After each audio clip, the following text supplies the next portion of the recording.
a gente tem que comunicar de alguma forma. As pessoas não vão ver o seu restaurante. Sim. Então, a gente tem que trabalhar muito na comunicação. Então, é marketing, Instagram, tem que mostrar estratégias de algumas coisas diferentes que elas não encontram na rua, para elas conhecerem o seu local. Então, a estratégia dessa forma que eu usei lá, que deu muito certo, foi isso. Consegui trazer as pessoas pela primeira vez.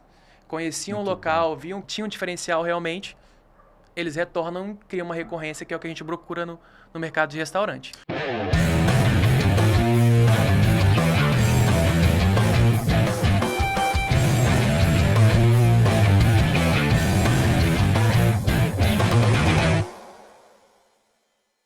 Seja bem-vindo ao Donos de Restaurantes Cast. E hoje, Donos de Restaurantes na Estrada. Eu tô aqui em Vitória e tô aqui com o empresário Lourenço Pedrini. Seja muito bem-vindo a esse podcast.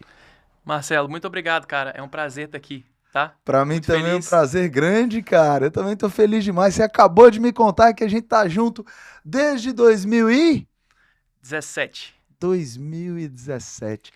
Galera, você que está escutando esse podcast, nem eu lembrava que o meu primeiro treinamento tinha sido em 2017. E o Lourenço acabou de me lembrar aqui que a gente está junto desde 2017. Então me conta, eu sei que a sua história se parece um pouco com a minha, eu sei que você trabalhou com seus pais, eu sei que você tem uma história de ter passado por todos ou talvez quase todos os cargos de um restaurante, trabalhou como garçom, trabalhou como atendente, trabalhou em vários setores para que você pudesse ser parte de quem você é hoje, porque eu acredito que você vai ser ainda muito melhor do que você é hoje. Me conta um pouquinho dessa história de trabalhar com a família. Então, Marcelo, minha família, né, meus pais, eles começaram em 2007, com cerimonial. E desde esse momento eu acompanho eles, trabalho, como você falou, comecei de garçom, passei por todas as posições lá, né, do Santa Joana, até chegar a assumir, né? E durante o grande período, tudo que envolvia o Santa Joana eu que tomava conta, né? Foi um período muito bom, aprendi bastante. Só que chega um momento que a gente percebe que a gente tem que evoluir, tem que buscar mais. Foi aí que com a ajuda do dono de restaurante que eu consegui visualizar e buscar novos caminhos e novas coisas para a gente conseguir crescer um pouco mais. Que Né? legal, cara, que legal. Mas me conta uma coisa, eu passei por muita dificuldade trabalhando com meu pai. Meu pai era um cara extremamente grosso, um cara muito direto. Meu pai é um cara, ele é o típico dono de restaurante antigo mesmo, né? Aquele cara mais ignorante, aquele cara mais durão. E hoje eu agradeço muito por toda a experiência que eu tive trabalhando com meu pai. Mas lembro que na época que eu comecei a trabalhar com ele, e por muitos anos eu não entendia essa forma do meu pai agir, a forma dele me colocar ali para trabalhar da forma como era, né? Eu sempre era muito mais cobrado do que qualquer outro funcionário. Sempre os resultados eram muito cobrados, a, a, a minha presença, eventualmente quando eu chegava atrasado. Então, meu pai sempre foi muito disciplinador e um cara que sempre cobrou muito resultado. Então, eu tinha muitos conflitos com ele. Me conta um pouquinho como é que foi para você essa parte de trabalhar com família. Então, cara, por incrível que pareça, para mim foi completamente ao contrário, né? Como os meus pais, eles foram funcionários públicos a vida toda e o cerimonial era um adicional, Uhum. eu tive muita liberdade quando eu quis assumir. Na verdade, eles que Verdade. me apoiaram, assim, era uma vontade deles, né? De que eu assumisse, que eu tomasse conta do negócio. Então, não tive problema nenhum, tá? Foi muito... Que legal, são visões diferentes, então. E Exatamente. aqui, Lourenço, a gente tem uma prova de que não existe um caminho único e que não existe uma receita para o sucesso.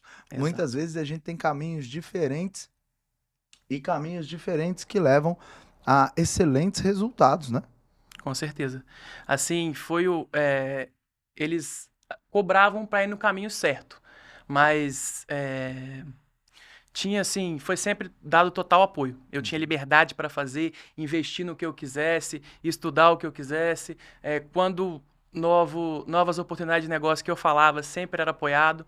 Então, dessa parte, né? autonomia total. Aham. Total, Marcelo. Isso é muito Isso foi... raro, sabia? Eu Uhum. converso com muitos empresários, muita gente que está lá no nosso grupo, no DDR Master, vem de trabalhos familiares, vem dessa experiência que a gente tem, Uhum. e quase sempre a falta de autonomia e os conflitos são coisas que a gente discute com frequência. Que legal escutar isso de uma experiência diferente da maioria das pessoas.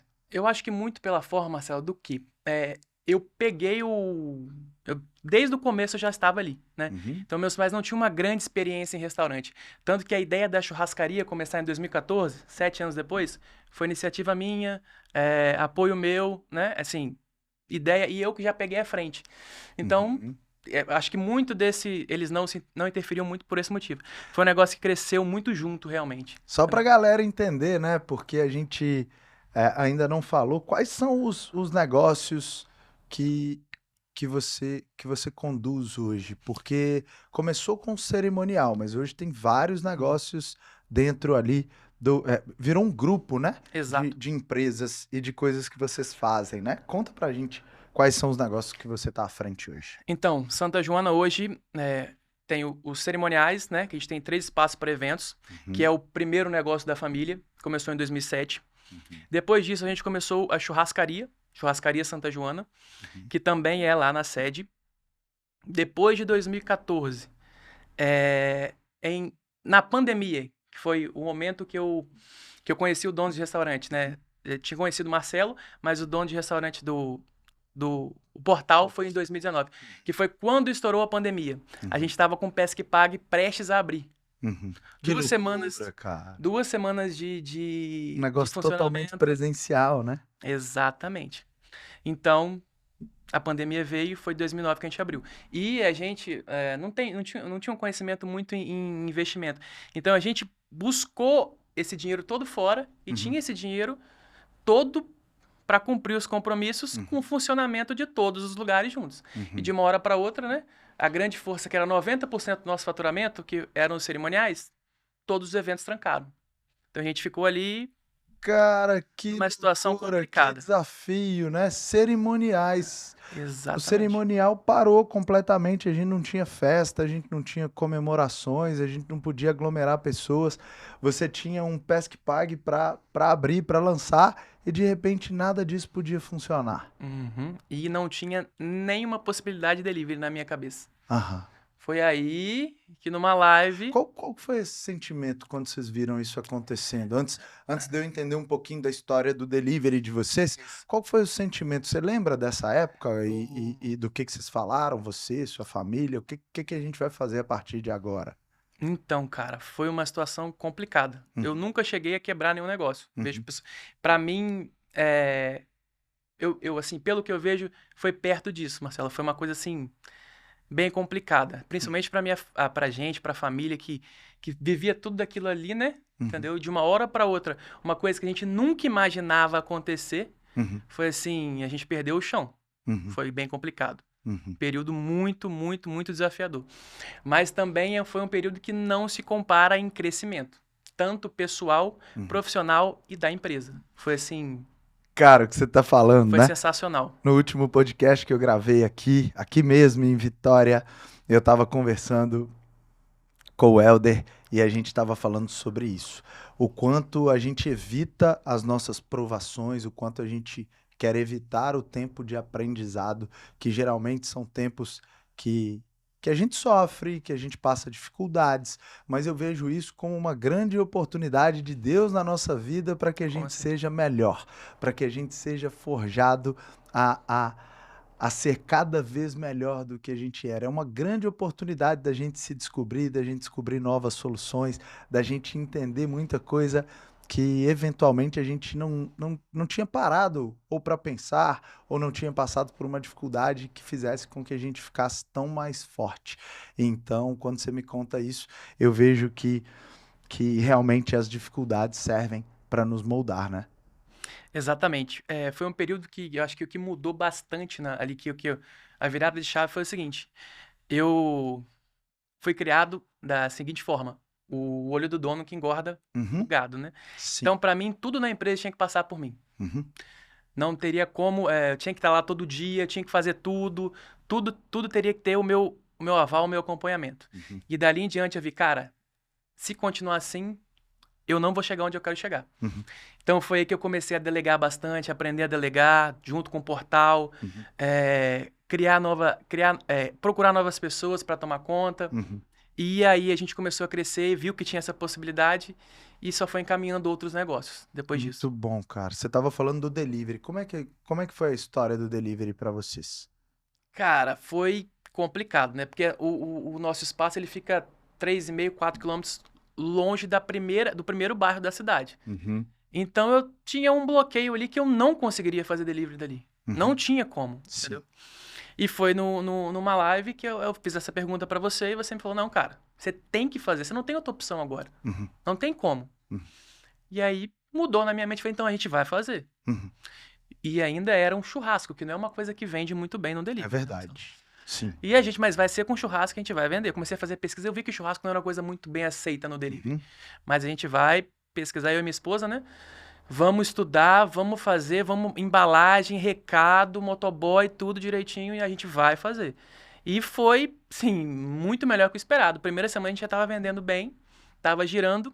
Que legal. Conseguimos manter. Eu sabia disso. Conseguimos manter todos os funcionários, não precisamos mandar ninguém embora. Claro, algumas realinhamentos ali de botar claro que sim. Um garçom para virar motoboy, que sempre teve naquele momento. Eu fiz isso também. Exatamente. E assim a gente foi. Foi sucesso, o delivery do churrasco funciona até hoje, tudo voltou ao normal, mas ainda a gente continua vendendo. Só que assim eu vi uma possibilidade de, se churrasco vende, por que não pizza, né? E a gente lançou um delivery inicialmente de pizza. Foi sucesso também, foi muito bem planejado, começamos devagarinho e hoje é uma das empresas que mais está faturando. Que né? demais, que é a pizzaria. cara, que demais. E a gente vê, então, que essa dificuldade... Tem um livro que eu adoro, quero deixar aqui uma recomendação para você que está escutando esse podcast no Spotify, para você que está no YouTube. Aproveita aí, ó, já segue o nosso canal, já assina aí o canal no Spotify para você receber outros episódios como esse. E eu quero deixar aqui uma recomendação. O Obstáculo é o Caminho. Esse é um livro que eu adoro, um livro de cabeceira. Ryan Holiday é o nome do autor. E o que ele traz pra gente nesse livro é uma parte do que você acabou de nos contar. A gente tem uma possibilidade infinita de inovar dentro do nosso negócio, de criar novos negócios dentro de um negócio que já existe, aproveitar a nossa expertise. Porque pensa uma coisa, Lourenço.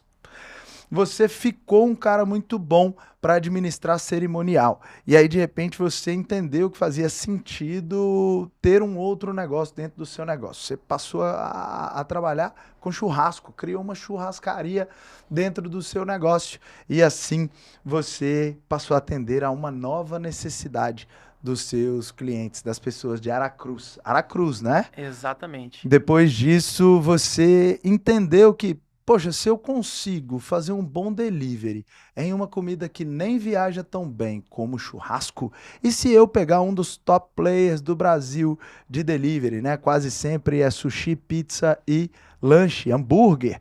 E aí você escolhe a pizza e cria uma outra empresa. E aí você me conta que é uma das empresas que mais estão faturando. Então, a sua capacidade de inovar, a sua capacidade de observação e de experimentação fez com que você mudasse de nível como empresário, né? Com certeza. Eu acredito muito que a gente consegue ter novas ideias e eu acredito que ainda cabem mais empresas dentro dessas empresas que você já tem. O que você acha? Sem dúvida, Marcelo. No evento em São Paulo, né? Que eu fui o primeiro evento presencial que eu participei. Eu cheguei lá pensando o seguinte, poxa... De qual ano? 23? Foi o primeiro? Isso. 22? 23. 23, tá bom. Exatamente. Aí, eu... não, na verdade foi 24, foi esse ano. Foi esse ano, Marcelo. Esse ano foi o primeiro? Isso, foi o primeiro. Eu tenho apenas 6 meses de DDR. Tá bom, tá bom. Então, fui lá, eu cheguei com a seguinte coisa na cabeça. Cara, não tem como eu me comparar com o pessoal de São Paulo. Por quê? Sim. Muito mais gente. Mas eu saí de lá com outra ideia. Pensei o seguinte, realmente não tem como eu me comparar. Eles lá têm muita gente, muita demanda. 11 milhões de habitantes. Exatamente, mas eles têm muitos concorrentes. É verdade isso. Muitos concorrentes fortes, grandes, Sim. que investem muito. Aqui na minha cidade, não. Eu tenho conhecimento que eu preciso, a força de vontade que eu preciso e tem uma demanda gigantesca ali que a gente pode aproveitar bastante. Entendeu? Então, a gente está com vários projetos aí para esse ano ainda e para o ano que vem muito mais. Crescer muito mais, se Deus quiser. Mentalidade, sem dúvida nenhuma, é um dos pilares do sucesso de todos os empresários.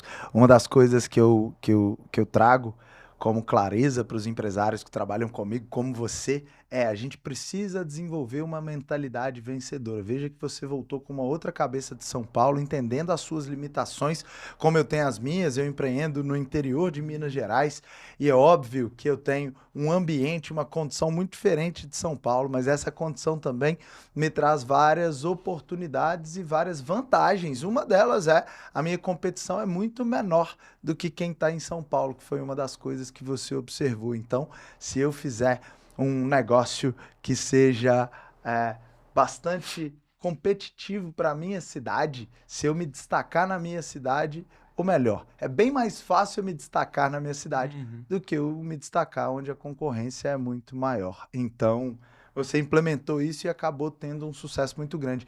Eu acredito, Lourenço, que a gente precisa realmente olhar para os nossos fatores internos, né? O que que eu tenho de bom? O que que eu consigo fazer aqui dentro da condição que eu tenho? Vejo muito empresário reclamando, pô, Marani, para você é fácil porque você tem dinheiro. Realmente, com dinheiro, muita coisa fica mais simples. Mas algum dia eu não tive dinheiro. Meu primeiro negócio, eu comecei com uma grana emprestada do meu pai. Meu primeiro negócio custou R$80 mil em 2011 e foi 100% com grana emprestada. Então, quando eu comecei um restaurante com 19 lugares, a maioria das pessoas que hoje apontam o dedo dizendo que com dinheiro é fácil, elas não estavam comigo. Elas não passaram por tudo que eu passei naquele momento. Então, aquele era o melhor Marcelo que podia ser naquele momento. Eu não tinha grana, eu não tinha experiência, eu era só o filho do cara que tinha o melhor restaurante da cidade. Mas quando a gente é dono, é completamente diferente de quando a gente é filho do dono. Então, acredito que a gente precisa trabalhar com o que a gente tem. Mais do que isso, se você não está satisfeito com Aracruz, muda para São Paulo. Exatamente. Se você não está satisfeito com Sete Lagoas, vai para o Rio de Janeiro, se vira. O que não dá para a gente fazer é ficar reclamando da nossa condição, porque verdadeiramente isso não vai ajudar em nada, né? Isso vai muito mais nos atrapalhar. Me conta uma coisa. Qual a diferença de trabalhar com churrasco, pizza e cerimonial? Quais são as coisas que você visualiza? Eu quero saber quais as vantagens, as desvantagens, quais as dificuldades que você tem, até porque muita coisa é igual, né? Exatamente. Cerimonial, na verdade, é uma coisa assim. A grande vantagem do cerimonial é o seguinte: você tem aquela previsão, né? Aham. Previsão. Sim. Os eventos são contratados antes. A gente trabalha muito lá com aniversário infantil, casamento, festa de empresa, né? Final de ano. Então, você tem uma previsão de pessoas, você está com tudo controlado ali, né? Quantidade de mão de obra, você sabe que precisa, você contrata. Faz muito sentido isso que você está falando. Exatamente. Muito sentido. Agora, já nos restaurantes, não, né? Chega um momento, né, que a gente tem uma estabilidade, a gente tem uma noção do que vai acontecer. É verdade. Mas o 100% a gente nunca tem, né?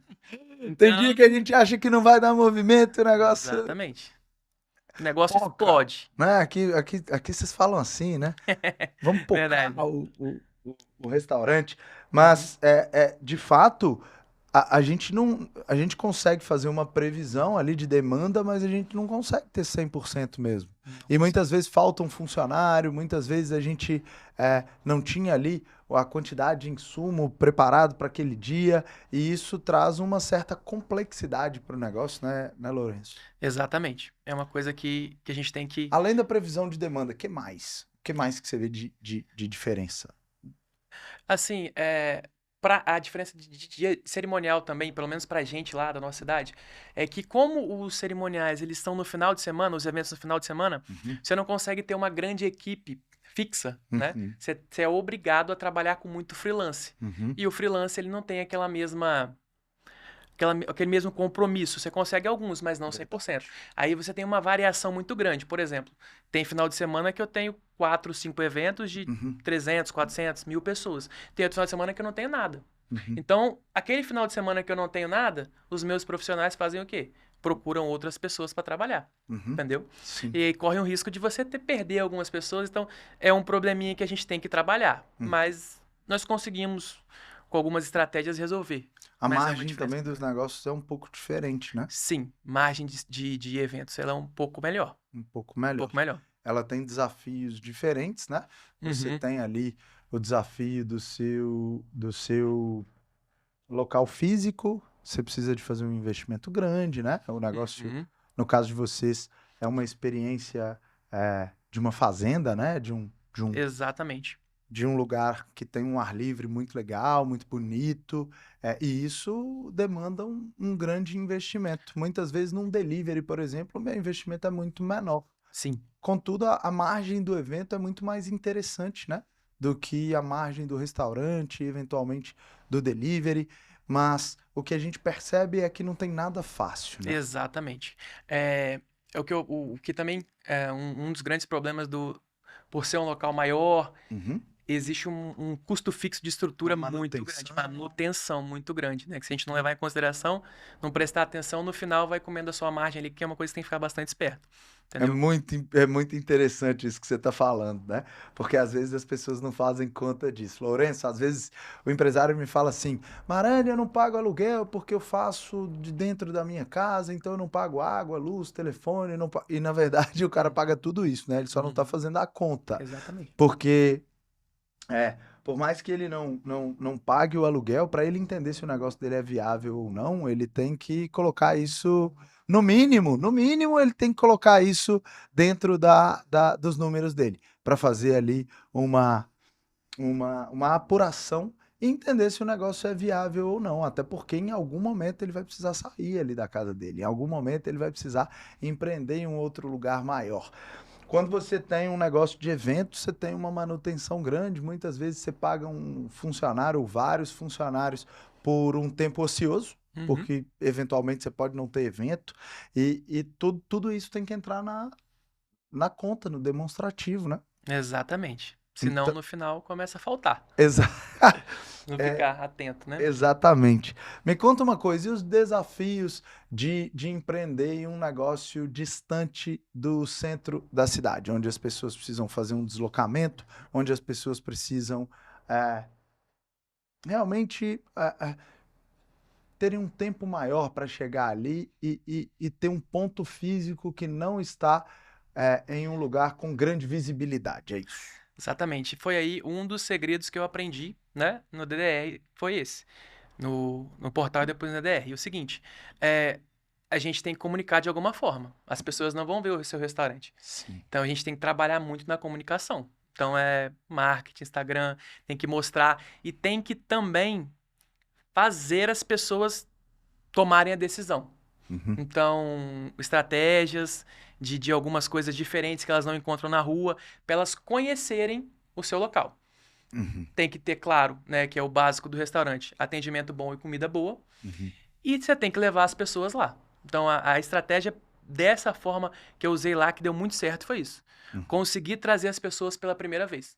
Conheciam o local, viam que o local era diferente dos outros da cidade, que tinha um diferencial realmente. Eles retornam e criam uma recorrência, que é o que a gente procura no mercado de restaurante, né? E o que vocês têm feito para atrair essas pessoas? Quais são as ações de marketing que vocês têm feito? Cara, o principal, né, que a gente inaugurou em dezembro, foi um playground que a gente fez lá, sensacional. Foi, assim, mudou da água pro vinho o faturamento da churrascaria e da pizzaria, Marcelo. Foi assim, foi muito, muito, muito, muito legal. A gente também fez um investimento muito grande, foi uma coisa, assim, que não tem na cidade. E divulgamos isso, né? De uma forma que todo mundo ficou sabendo, usando estratégia, marketing, promoção, e devagarinho foi todo mundo sabendo. E agora a gente tem um movimento fantástico lá, a gente tá num movimento fantástico. A gente também usou a opção, como é um local retirado, que é um restaurante de final de semana. Não temos problema de movimento em final de semana. Mas e aí? Vamos trabalhar um restaurante só sábado, domingo? Ou sexta, sábado, domingo? Não, né? Com conhecimento, a gente viu que precisava abrir outros dias da semana. Aí, que com a experiência das pessoas, o que vocês fazem aí? A gente entra no grupo e pergunta. Vem ideia de todo lado, a gente aprimora, vê o que é pra gente ali e usa. Pra mim, a estratégia do rodízio deu muito certo. Uhum. Hoje, a gente não tinha movimento na terça, quarta e quinta, e a gente tem fila quase todos esses dias. Que demais, cara. Sim, foi assim, essas estratégias que mudaram o jogo lá, dos restaurantes. Eu acredito muito em marketing, até porque eu, tipo, por formação, é o que eu fiz, né? Eu fiz um mestrado em 2007 em marketing, fiz uma pesquisa, inclusive, para defesa do meu mestrado ali em delivery, e eu acredito que o marketing transforma. A gente precisa atrair as pessoas para que elas possam entender qual é a solução que a gente tem para elas.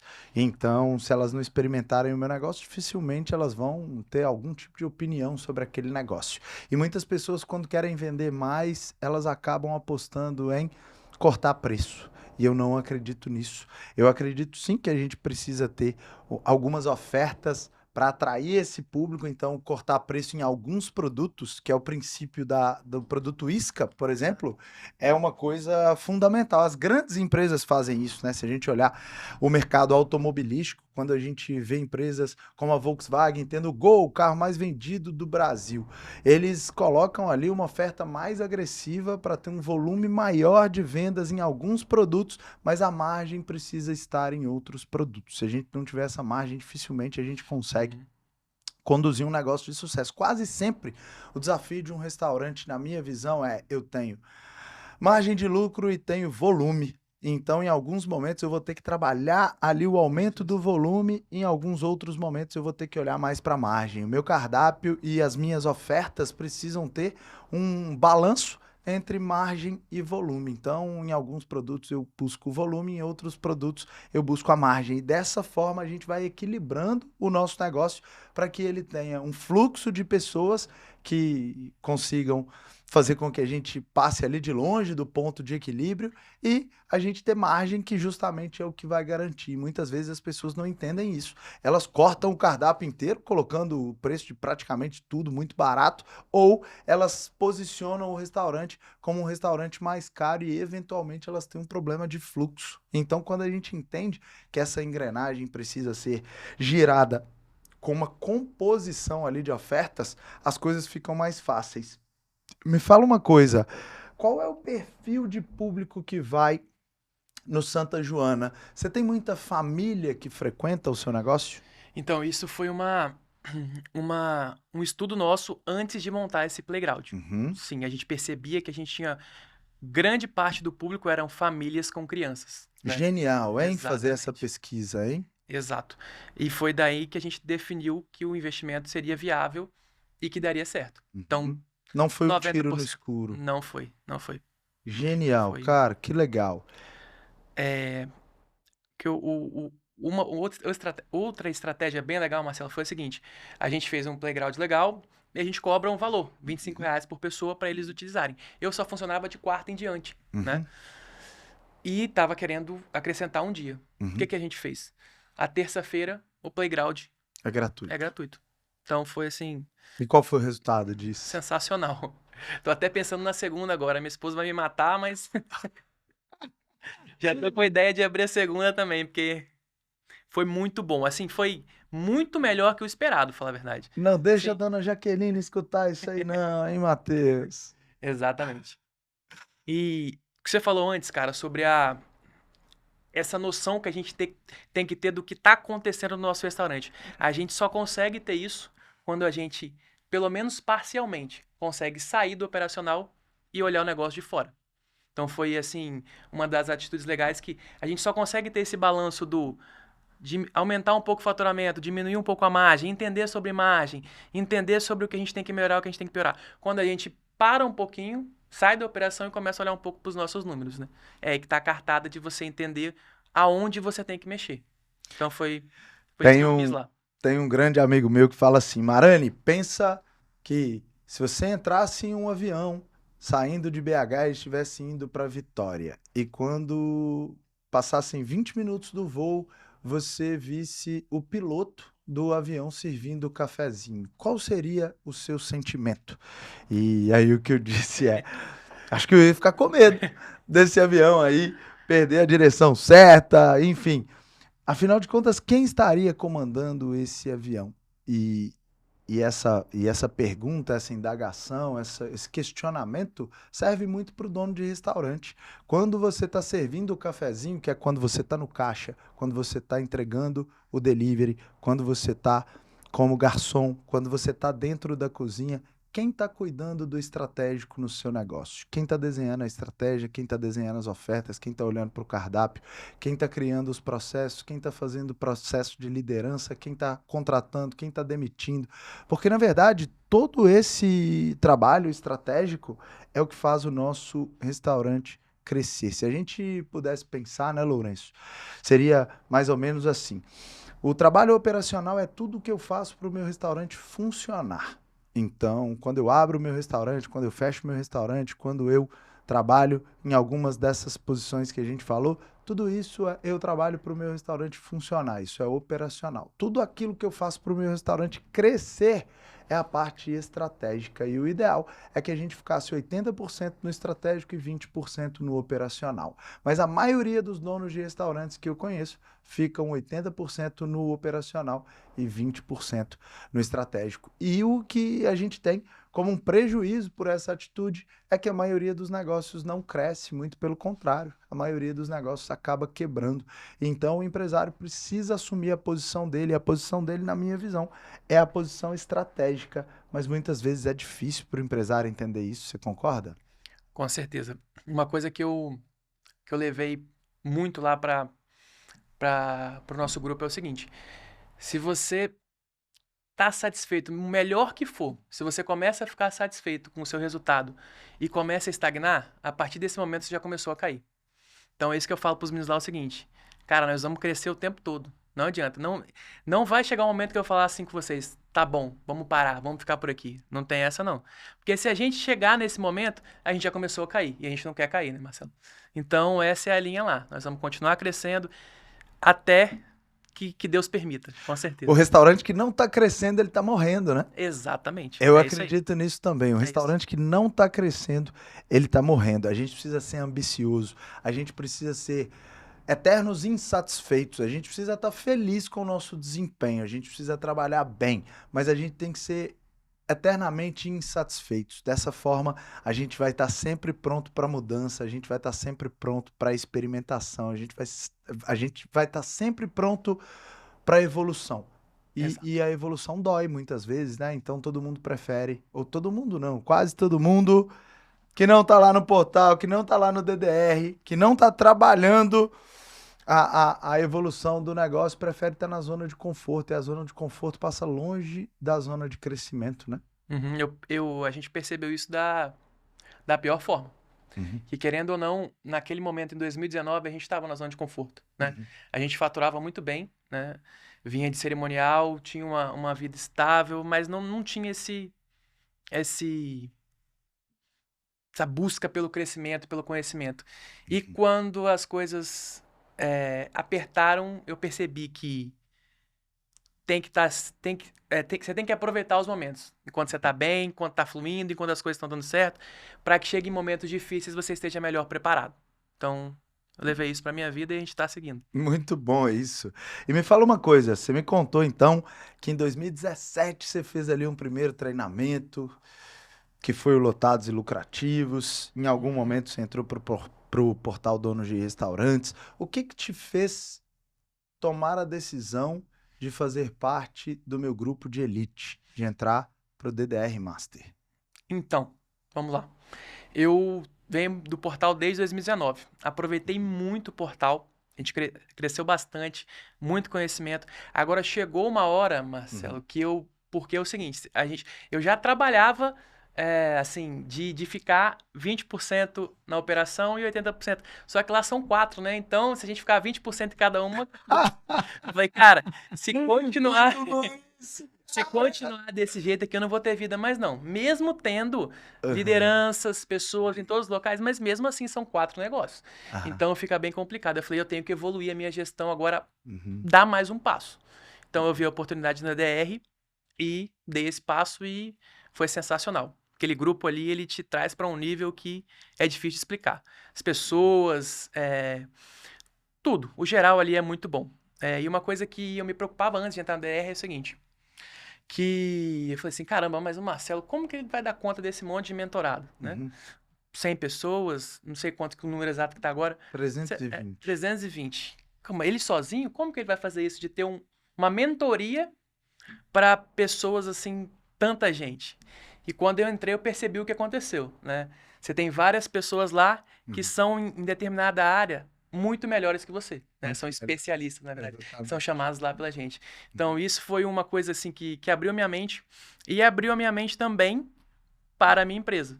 Que é uma coisa que eu quero buscar, é o seguinte, eu vi que eu não vou conseguir tomar conta de todas as áreas. Então, procurar pessoas especialistas que cuidem de cada área para que a gente possa ter energia e ter gás para crescer mais. Entendeu? Gestão de pessoas, processos, financeiro. Uhum. Eu com DDR já tenho esse conhecimento geral que eu posso cobrar essas pessoas e buscar ainda mais, mas eu preciso de especialistas nessas áreas para que a gente continue esse crescimento. Uma coisa que o DDR me trouxe bem claro foi isso. Olha que legal isso, Lourenço. Eu aprendi um princípio. Eu escutei isso do Thiago Negro em um grupo de mastermind que a gente participa. Ele estava explicando um princípio interessante. Ele disse que um dos maiores empreendedores que já existiram na história, que foi Jesus Cristo, ele precisou dos 12 apóstolos para que ele pudesse falar com as outras pessoas. Então, com esses apóstolos, ele conseguiu chegar em milhões de pessoas até hoje, né? Então, a grande verdade é que nós, independente da nossa capacidade de, de comunicação, mesmo que a nossa capacidade de comunicação seja muito grande, dificilmente a gente vai falar com todas as pessoas que a gente precisa. Quantas pessoas trabalham com você? Hoje, de forma direta, a gente tem 20 pessoas, Aham. indireta umas 140. Pense se o Lourenço precisasse falar com 140 pessoas, seria praticamente impossível, ou essa comunicação teria muitos ruídos. Então, quando a gente consegue, de fato, selecionar e treinar lideranças, a gente consegue alcançar um número muito maior de pessoas. E por que eu estou falando isso? Quando a gente olha para o DDR Master hoje, a gente tem mais de 30 pessoas exclusivamente treinadas para entregarem o programa.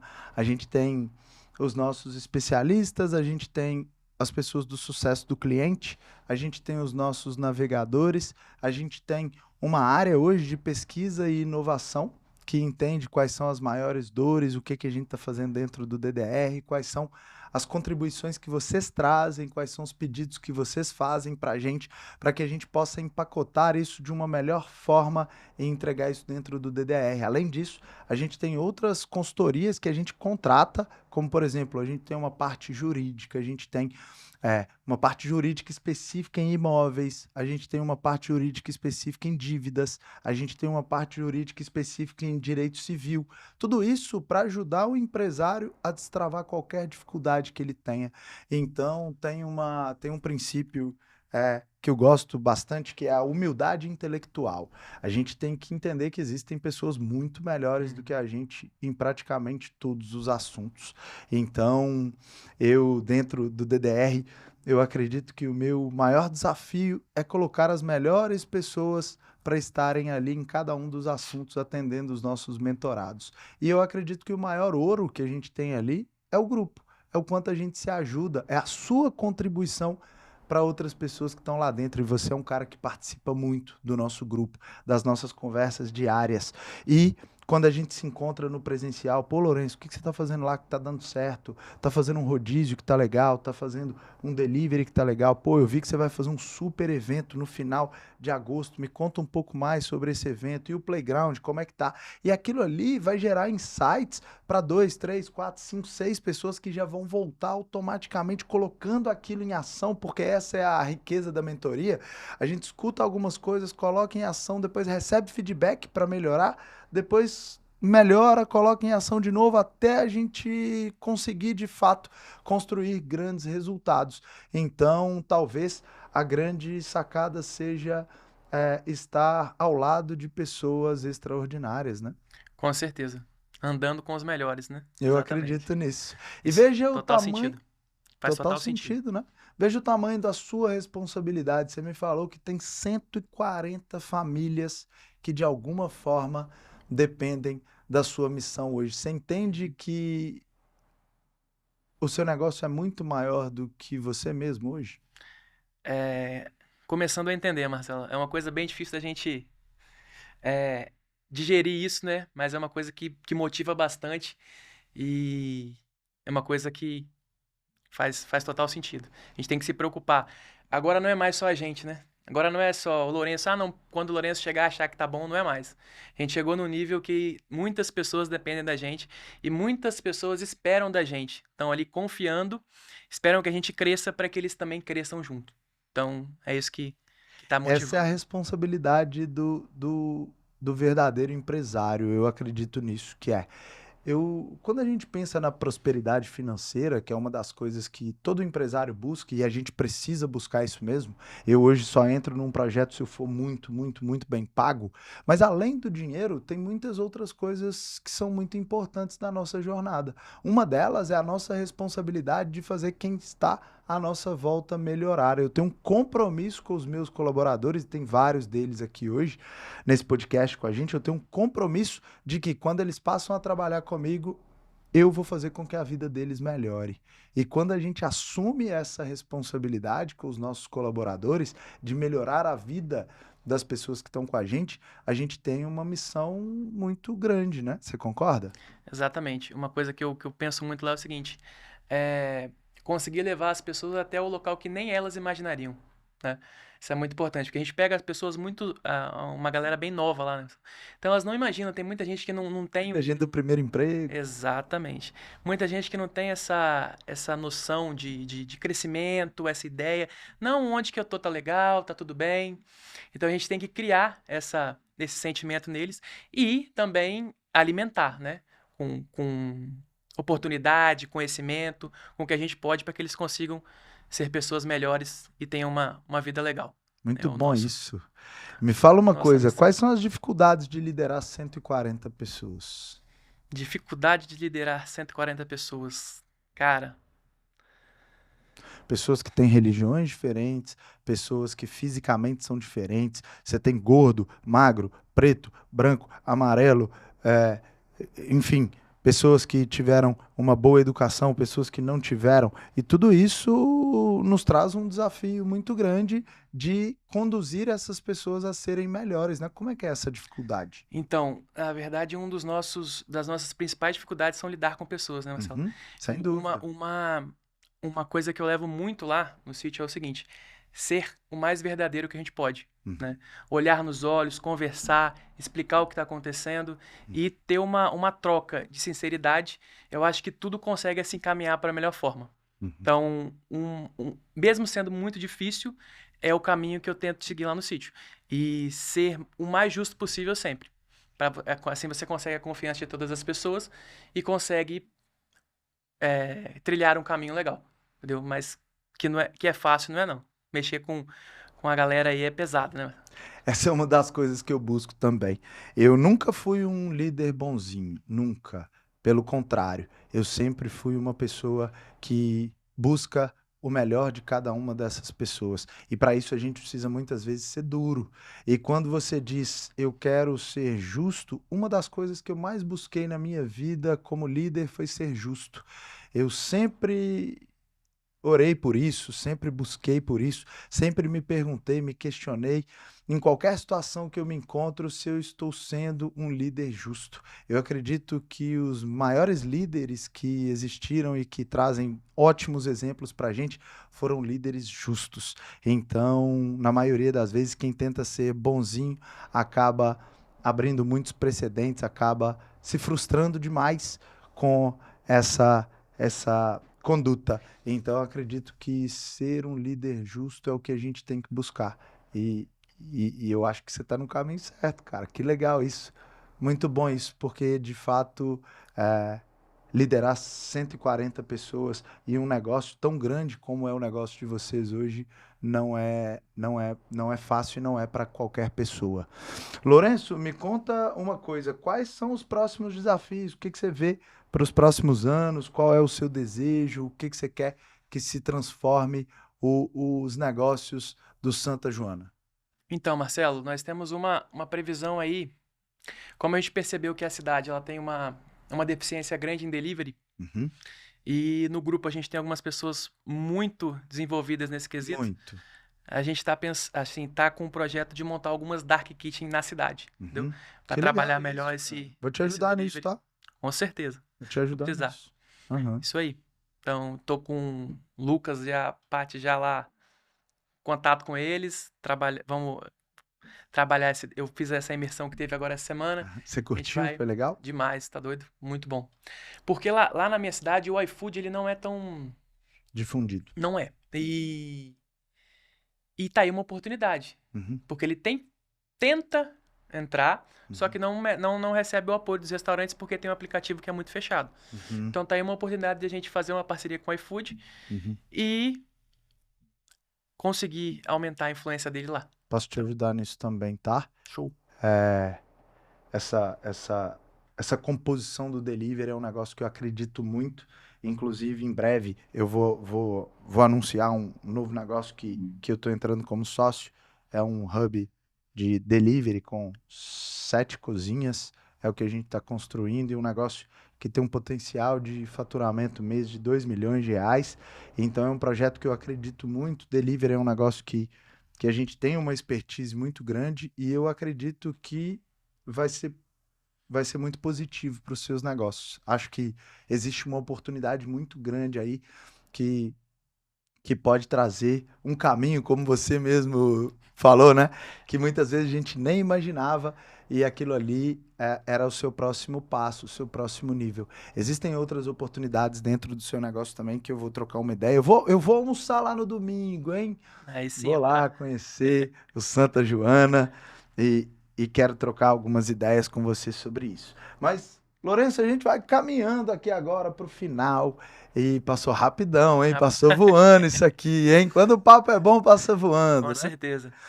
Eu quero que você deixe uma mensagem aqui, ó. Se tivesse todos os donos de restaurantes do Brasil, donos de bares, donos de delivery te escutando aqui, qual seria uma mensagem que você deixaria para eles? Então, o que eu deixaria é o seguinte, Marcelo. Eu evolui muito depois que eu entrei no DDR. E você gasta muito mais quando você está fora dele que você está dentro. Não me arrependo de forma nenhuma. Você ali... restaurante é um negócio na cidade, que é um negócio muito solitário. Muito. Você acaba... Não entendo por que, falar a verdade, mas você acaba se tornando inimigo de alguns concorrentes seus. Não sei por qual motivo. Então, ali dentro do DDR é outra energia. Ali realmente você tem amigos do mesmo ramo que o seu, que você pode trocar experiências verdadeiras e ter várias ideias e várias contribuições que agregam demais. Viram o jogo, realmente. É outro nível, com certeza. Muito bom isso, muito bom. Para você que está escutando esse podcast e quer saber um pouco mais sobre o DDR Master, corre lá no Instagram, me manda uma mensagem, a gente vai trocar uma ideia. Na maioria das vezes sou eu mesmo quem responde, mais de 90% das mensagens que chegam por lá sou eu mesmo que respondo, então eu vou adorar bater um papo com você. Lourenço, quero te agradecer o seu tempo, eu sei que você rodou aí um tempão para chegar aqui, para bater esse papo. Quero te agradecer aqui pelo seu tempo e pela sua presença nesse podcast, tá bom? Eu que agradeço, Marcelo, a oportunidade de estar aqui contribuindo com você. É um prazer, cara. Muito bom, é que sejam os primeiros 7, quase 8 anos que a gente trabalha juntos aí. Exatamente. De muito tempo que a gente vai passar juntos. Muito obrigado por isso. Líder, para você que ficou até o final, eu te vejo no topo. Valeu, galera. Tchau.